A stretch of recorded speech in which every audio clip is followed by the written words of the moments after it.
Hi అండి. దోశల్లోకి వేసే కారం చట్నీ అయితే ఎంతో టేస్టీగా ఈ రెండు వస్తువులు అయితే కలిపి చేసుకుంటే చాలా సూపర్గా ఒక దోశకు 10 దోశలు తినేలాగా అయితే అంత టేస్టీగా అయితే చట్నీ వస్తుంటుంది.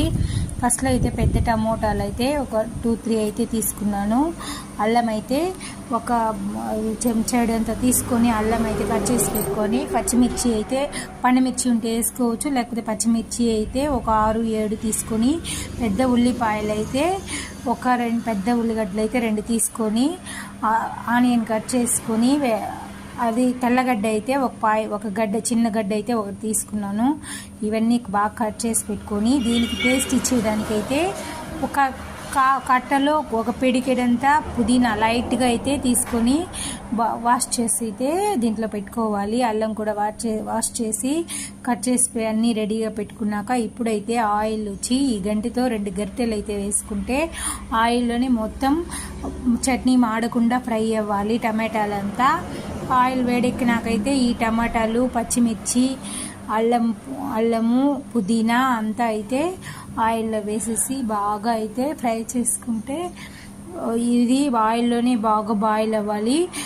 మీడియం ఫ్లేమ్లో పెట్టి అయితే బాగా వేడి చేసుకుంటే కొంతసేపు దీనికి తగినంత ఉప్పు అయితే అందులోనే వేసుకొని కొంతసేపు తర్వాత ఒక 5 మినిట్స్ బాగా ఫ్రై అయ్యిందంటే టమాటాలు, ఆనియన్స్ అంతా అయితే బాగా మెత్తబడిపోతాయండి. బాగా మెత్తబడిపోయి ఇప్పుడైతే బాగా ఫ్రై. దీనికి చట్నీ గట్టిగా కొంచెం చిక్కగా టేస్ట్గా రావాలి అంటే శనగపప్పు అయితే ఒక పిరిగడ అయితే వేసుకున్నాను. దీనివల్ల అయితే చట్నీ బాగా గట్టిగా వస్తుంది, కలిసి వస్తుంది అనేసి.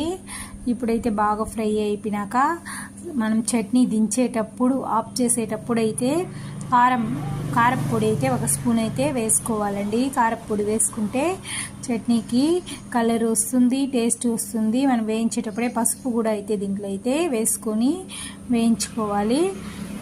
ఈ విధంగా ఆయిల్లోనే బాగా ఫ్రై అయినాక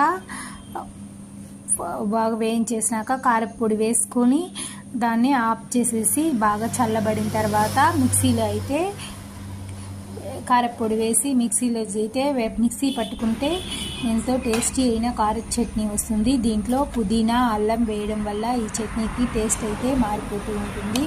ఈ విధంగా ఎంతో టేస్టీ అయిన కారం చట్నీ చేసుకుంటే ఈ వీడియో నచ్చిందంటే ఒక లైక్ చేసి సబ్స్క్రైబ్ చేసుకోండి. టేస్టీ అయిన కారం దోశ ఈ చట్నీ కోసం అయితే మాకు ఇక్కడ కస్టమర్లు వెతుక్కుంటూ వస్తారు.